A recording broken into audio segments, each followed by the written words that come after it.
que está em Mateus, no capítulo número 6, versículo 31. Se você puder olhar para cá.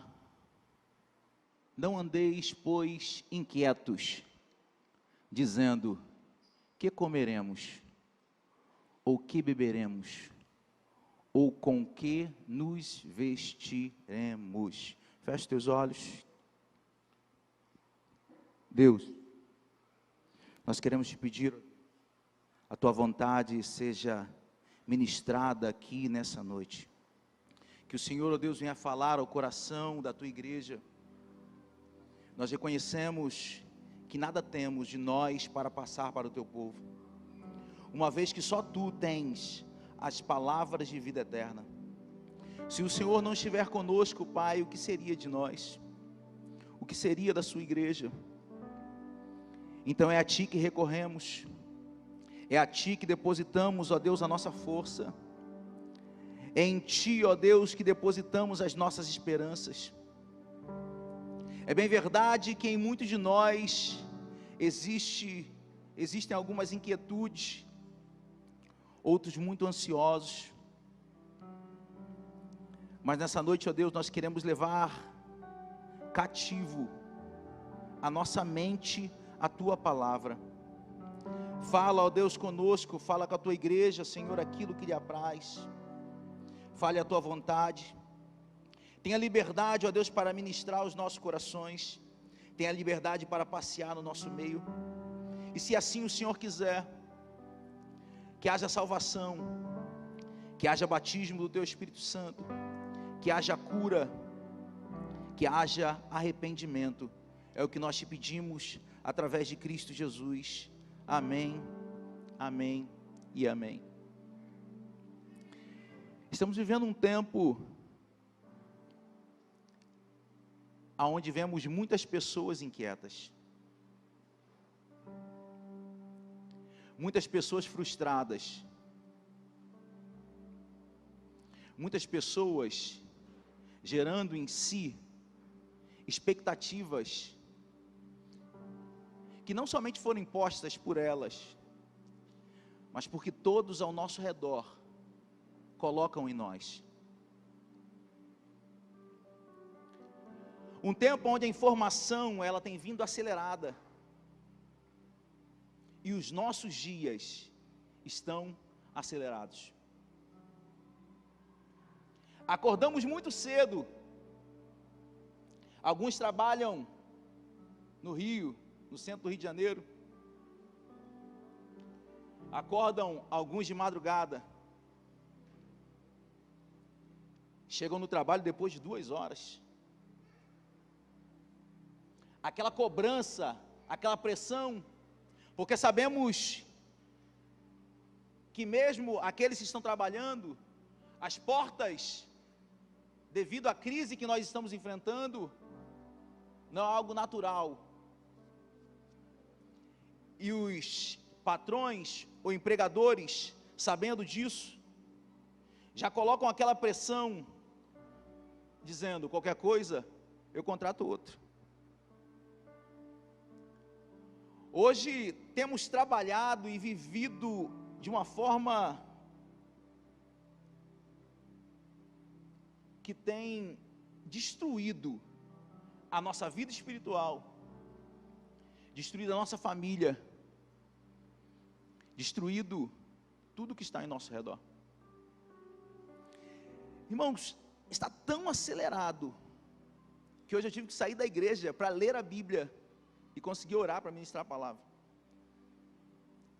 porque são tantas coisas ao nosso redor, Vitor, que começam a tirar o nosso foco, são tantos problemas, são tantas perdas, são tantas notícias ruins. Você liga o noticiário, é morte. Aqueles que ainda pegam o jornal, ou pegam o telefone para ler notícia, é desemprego, problemas, pressões. Até mesmo dentro da igreja, nós estamos vivendo um ativismo tão grande, que eu fico às vezes preocupado, que alguns vão acabar morrendo, de tanto que o ativismo tem tomado conta da gente. Eu fico vendo irmãos na igreja, segunda, terça, quarta, quinta, quando Jesus ele nunca ensinou e nunca quis que isso acontecesse, porque nós temos invertido, porque o evangelho não é aqui, o evangelho é lá fora. Precisamos sim servir aqui, há necessidade, mas mais importante do que aqui, é estar lá. E talvez alguns podem até ficar pasmados, talvez, se ele estivesse no nosso tempo, talvez ele não estaria aqui, talvez ele estaria lá fora, não à toa, mas pregando, curando, ensinando. Mas hoje nós estamos envolvidos nesse redemoinho de atividade, que muitos de nós estamos sendo esmagados. Há uma pressão muito grande, uma pressão muito forte. Estamos aqui, mas muitos estão com a cabeça no amanhã.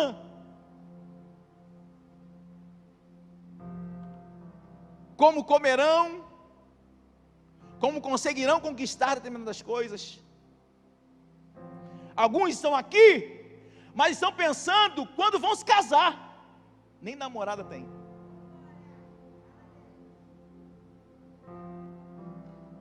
Tem pais que estão aqui, que nem geraram, mas já está pensando no aniversário de um ano.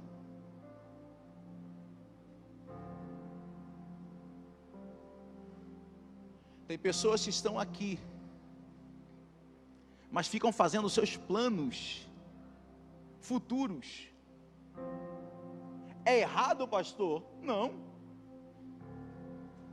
Não é errado planejarmos, não é errado tentarmos buscar coisas que vão nos dar sustento para o futuro. Quando digo sustento, a sustentação. Eu não estou falando que você não deve trabalhar, que você não deve estudar, que você não deve almejar fazer uma prova, fazer um concurso, que você não deve almejar casar, falar a Deus. Não é isso. O problema é quando nós vivemos para isso, e tudo isso ocupa a nossa mente, ocupa o nosso coração. Jesus, há cerca de 2000 anos atrás, vivia isso com seus discípulos e vivia consigo mesmo. Vamos tentar imaginar, irmãos? Jesus não tinha paz, entre aspas, porque aonde ele ia, a multidão seguia. Aonde Jesus ia, havia uma multidão que o pressionava a cura, a milagres. Foi até falado aqui, até quando ele estava andando, tinha pessoas tentando tocar na barra do vestido dele, para obter uma cura. Às vezes, era necessário ele despedir a multidão, para ir para outros cantos, para ir orar em desertos. Ele fala para os seus discípulos: vão vocês na frente, que eu também preciso de um tempinho para mim, eu preciso orar. Vão vocês, atravessem o mar que eu vou encontrar vocês. Ele via, vivia, respirava aquela pressão onde todos esperavam dele algo. As pessoas iam até ele esperando uma cura, algo acontecesse. Muitos vieram aqui hoje esperando uma vitória, esperando que Deus faça algo que vocês sonham e que talvez nunca foi o sonho de Deus. O problema é que nós não alinhamos a nossa vontade à vontade de Deus, porque quando viermos a aprender que a vontade dele é perfeita, nós alinharíamos os nossos sonhos aos propósitos dele na terra. Jesus agora ele está aqui, após ele ver a multidão, ele decide subir para um monte, ele decide subir ao monte, agora não para buscar revestimento, mas de uma forma para que ele conseguisse falar a todos aqueles que estavam ao seu redor. Ele sobe, e o texto vai dizer que os discípulos se aproximaram dele. Entenda, não é Jesus que se aproxima dos discípulos, mas são os discípulos que se aproximam de Jesus. Jesus sobe e ele senta, e quando ele está prestes a ensinar algo, somos nós que precisamos nos achegar a ele. Existem alguns que sempre querem colocar a culpa em Deus, devido aos seus problemas, a sua falta de intimidade. É porque ele não me escolheu, é porque ele não se revelou a mim. Não é ele.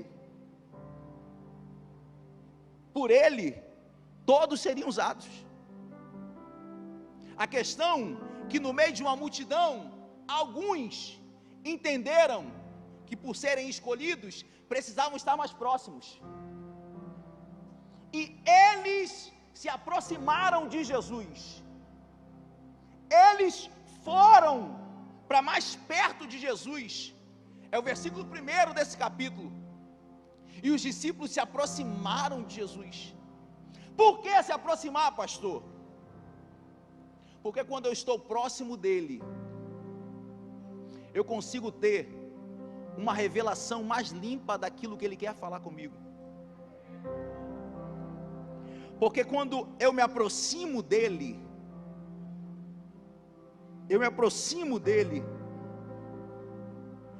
os ruídos externos não atrapalham muito a comunicação entre a gente. Por quê? Porque há uma proximidade. Quer ver um exemplo?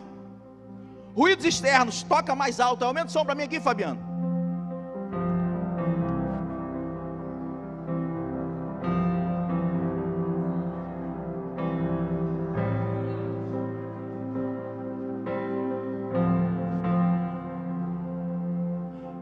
Multidão, você que está na ponta, Michele, me ouviu? Porque quem está longe, dependendo do ruído, atrapalha a comunicação que há entre ele e você. Mas quem está perto, Rafael, você me entendeu o que eu falei contigo? Eu falei o que sobre a sua? Música. Ele tocou alto, mas mesmo ele tocando, ele está próximo. E quando eu estou próximo, eu consigo entender com clareza aquilo que ele precisa me passar. Então eu preciso estar mais próximo dele para receber aquilo que ele quer para a minha vida. Eu preciso estar mais próximo dele. Por quê? Porque quando eu estou próximo dele, eu não necessito de meios e nem de ninguém para que traga a revelação dele para mim. Quer ver? Tem pessoas nos assistindo lá, mas se eu tirar o meio, eles não vão ouvir a gente. Por quê? Porque não estão próximos. Porque quem não está próximo depende de outras coisas para receber aquilo que ele quer para a gente. Quem está próximo precisa ir à casa de profeta para receber a revelação, porque quem não está próximo precisa ficar fazendo meios, campanhas ou qualquer outra coisa para tentar ouvir a voz dele. Mas quem está próximo, pastor André, independente de meios, independente de ruídos, consegue ouvir aquilo que ele quer e precisa nos passar. Quem está próximo consegue ver sinais e maravilhas que outros que estão longe não conseguem fazer. Quando ele foi multiplicar pães, não foram todos que perceberam que houve uma multiplicação. Foram aqueles que estavam mais próximos, os discípulos, aqueles que relataram o problema. Mas ele estava cercado por uma multidão.